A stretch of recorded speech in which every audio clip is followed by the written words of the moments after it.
भाई तुझे चुनाव लड़ना है, तुझे चुनाव लड़ना है। चुनाव की डेट आ चुकी है, चुनाव लड़ने आ चुका है, त्योहार आ चुका है।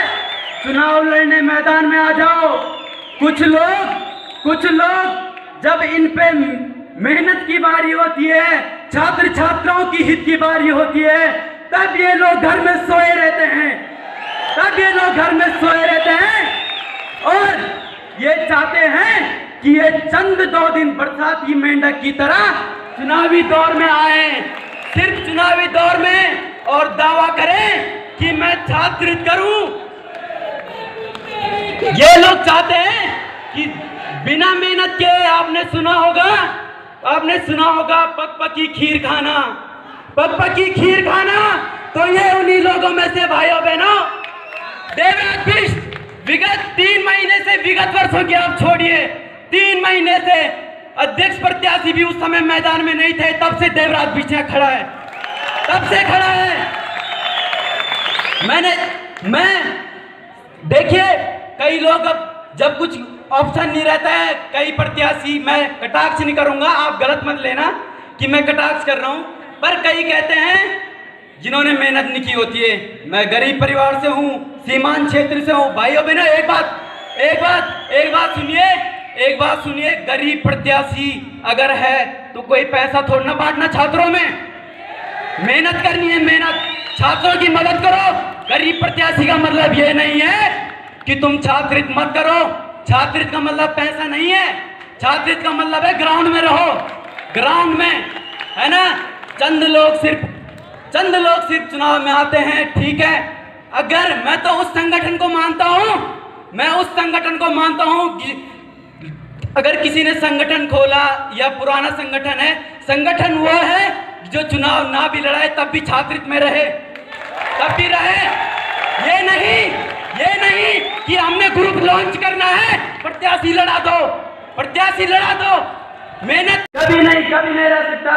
मैं ज्यादा ये नहीं कहूंगा, बाकी आज की डेट में सब पढ़े लिखे लोग हैं, और मैं सिर्फ एक ही बात कहूंगा कि मैं उन छात्र संगठनों पे कटाक्ष करना चाहूंगा, उन लोगों पे कटाक्ष करना चाहूंगा जो इस विद्या के मंदिर में जातिवाद, क्षेत्रवाद जैसी वो करते हैं। जातिवाद, क्षेत्रवाद, ये जैसे लकड़ी को दीमक लगता है, वैसे राजनीति में जातिवाद बहुत खराब चीज है। इस विद्या के मंदिर में अगर कोई ऐसी काम करता है तो वो ऊपर वाला मां शारदा देख रही है, वो मां शारदा वो बाबा का सुना देखेगा कौन कुछ राजनीति कर रहा है और कौन किसके अंदर छात्रों की वाकई में पीड़ा है। ये नहीं कि सिर्फ चुनावी 2 दिन में हमारे अंदर वो पीड़ा पता नहीं कहां से आ जाती। कुछ लोग ऐसे होते हैं कि चुनाव आ गया, भाइयों बहनों मुझे तुम्हारी बहुत पीड़ा थी, अरे बहुत पीड़ा थी। जब कोई बहन आज क्षेत्रवाद कर रहे हैं, कोई लमगांव, फरोल्ला, मोरी, नेटवार, बटवाड़ी की जब कोई बहनें इस तरह की धूप में दूर दराज से आती थी, तब उनको समझाने वाला, क्योंकि पढ़े लिखे सब हैं, पर जो 12th करके हमारी भाई बहन आते हैं उनको पता नहीं होता है कहाँ पे फॉर्म मिल रहा है। पढ़े लिखे सब हैं, एक लीडर की जरूरत होती है, लीड करने की जरूरत होती है, तब कुछ लोग इनको कोई नहीं जानता है। छात्र छात्राओं को सिर्फ चुनाव दिन में आते हैं, बड़े बड़े वादे करते हैं और गुमराह करते हैं अलग अलग बेस पे।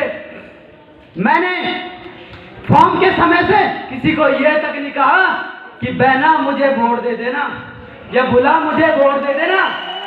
मैंने कुछ लोगों की बात में अगर आपको बताऊं, कुछ लोग तो फॉर्म परसेंटेज देख के मदद कर रहे थे कि तेरी 90% है, इसकी 90% है तो मैं इसकी मदद करूंगा।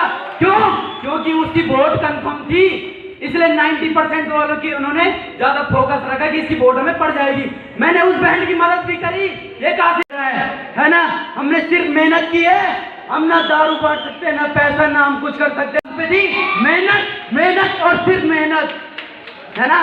बाकी मैं एक बात कहूंगा, रही ये बातें, अगर आप सभी को आशीर्वाद मुझे मिलता है, 3 महीने से मेरे अंदर बोलने की क्षमता नहीं है ना, 3 महीने पर एक अपील कर सकते हैं कि आप हमें चुने। अगर आप हमें चुनते हो, बड़े बड़े वादे मैं नहीं करूंगा कि मैं बिल्डिंग बनवा दूंगा, मैं यूनिवर्सिटी बना दूंगा, ये कर दूंगा।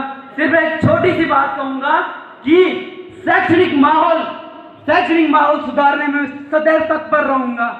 जिस दिन देवराज भीष्म अगर छात्र तो मैं अगर पीछे उठता है उसी दिन मैं इस्तीफा यहाँ से दे दूंगा। अगर आप लोग मुझे विजय बनाते हो, मानव धर्म सिखा देना।